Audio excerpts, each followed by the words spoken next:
ಮೊದಲಿಗೆ ಕ್ರೋಮನ್ನು ಓಪನ್ ಮಾಡಿ, ನಂತರ ಅದರಲ್ಲಿ UUCMS ಅಂತ ಟೈಪ್ ಮಾಡಿ, ನಂತರ ಈ ಥರ ಬರುತ್ತೆ.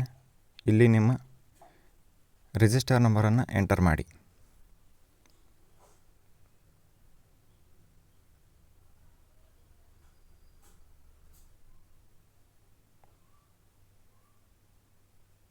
ಈ ಥರ ಎಂಟರ್ ಮಾಡಬೇಕು. ನಂತರ ಪಾಸ್ವರ್ಡ್ ಅಂದರೆ ನಿಮ್ಮ ಡೇಟ್ ಆಫ್ ಬರ್ತ್ ಅಲ್ಲಿ ತೋರಿಸಿದ ಹಾಗೆ ಎಂಟರ್ ಮಾಡಬೇಕು. ನಂತರ ಕೆಳಗಡೆ ಕ್ಯಾಪ್ಚಾ ಇದೆಯಲ್ಲ, ಅದೇ ಎಂಟರ್ ಮಾಡಿ.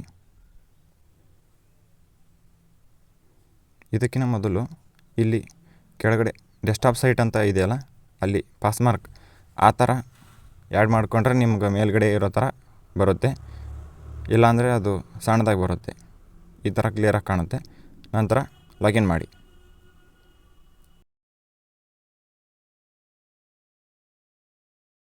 ಇಲ್ಲಿ ಮೇಲ್ಗಡೆ ಬಾಸ್ಕೆಟ್ ಕಾಲೇಜ್ ಮೇಲ್ಗಡೆ ಹಸಿರು ಮಾರ್ಕ್ ಮೇಲ್ಗಡೆ ಅಲ್ಲಿ ಕ್ಲಿಕ್ ಮಾಡಿ. ನಂತರ ಇಲ್ಲಿ ಮ್ಯಾನೇಜ್ ಪ್ರೊಫೈಲ್ ಕ್ಲಿಕ್ ಮಾಡಿ. ಅದಾದಮೇಲೆ ಇಲ್ಲಿ 3 ಬಾರ್ ಬರುತ್ತೆ, ಅದನ್ನು ಕ್ಲಿಕ್ ಮಾಡಿ. ಈ ಕಡೆ ಲೆಫ್ಟ್ ಸೈಡ್ ಮೇಲ್ಗಡೆ ಅಕಾಡೆಮಿಕ್ಸ್ ಅಂತ ಇದೆಯಲ್ಲ, ಅಲ್ಲಿ ಕ್ಲಿಕ್ ಮಾಡಿ. ಕೋರ್ಸ್ ರಿಜಿಸ್ಟ್ರೇಷನ್ ಕ್ಲಿಕ್ ಮಾಡಿ.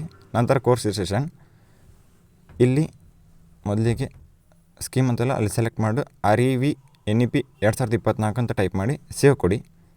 ನಂತರ ಇಲ್ಲಿ ಎಸ್ ಕೊಡಿ. ಶ್ಯೂರ್ ಸೇವ್ ಅಂತ ಓಕೆ ಕೊಡಿ. ಮತ್ತು ಸಕ್ಸಸ್ಫುಲ್ ಆಗಿದೆ ಓಕೆ ಕೊಡಿ. ನಂತರ ಇಲ್ಲಿ ಕೋರ್ಸ್ ರಿಜಿಸ್ಟ್ರೇಷನ್ ಮೇಲೆ ಕ್ಲಿಕ್ ಮಾಡಿ. ಅದಾದಮೇಲೆ ಇಲ್ಲಿ ಉರ್ದು ಸಬ್ಜೆಕ್ಟ್ ಇದ್ದವರು ಉರ್ದು ಸೆಲೆಕ್ಟ್ ಮಾಡಿ, ಕನ್ನಡ ಸಬ್ಜೆಕ್ಟ್ ಇದ್ದವರು ಕನ್ನಡ ಸೆಲೆಕ್ಟ್ ಮಾಡಿ. ಆಲ್ಮೋಸ್ಟ್ ಎಲ್ಲರದು ಕನ್ನಡನೇ ಇದೆ, ಉರ್ದು 10 ಜನದ ಮಾತ್ರ ಇದೆ. ನಿಮ್ಮ ಸಬ್ಜೆಕ್ಟ್ ನೋಡ್ಕೊಂಡು ಸೆಲೆಕ್ಟ್ ಮಾಡ್ಕೊಂಡು ನಂತರ ಇಲ್ಲಿ ಸಬ್ಮಿಟ್ ಕೊಡಿ. ಉಳಿದದ್ದೆಲ್ಲ ಸರಿಯಾಗಿರುತ್ತೆ. ಕೇವಲ ಒಂದನ್ನು ಸೆಲೆಕ್ಟ್ ಮಾಡಿ ಮಾತ್ರ ಸಬ್ಮಿಟ್ ಕೊಡಬೇಕು. ಸಬ್ಮಿಟ್ ಕೊಟ್ಟಾದಮೇಲೆ ಸಬ್ಮಿಟ್ ಎಸ್ ಕೊಡಿ. ಆಮೇಲೆ ಸಕ್ಸಸ್ಫುಲ್.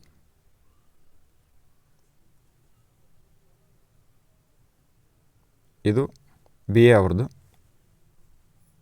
ನಂತರ ಲಾಗೌಟ್ ಮಾಡಿಕೊಡಿ. ಇಷ್ಟೇ.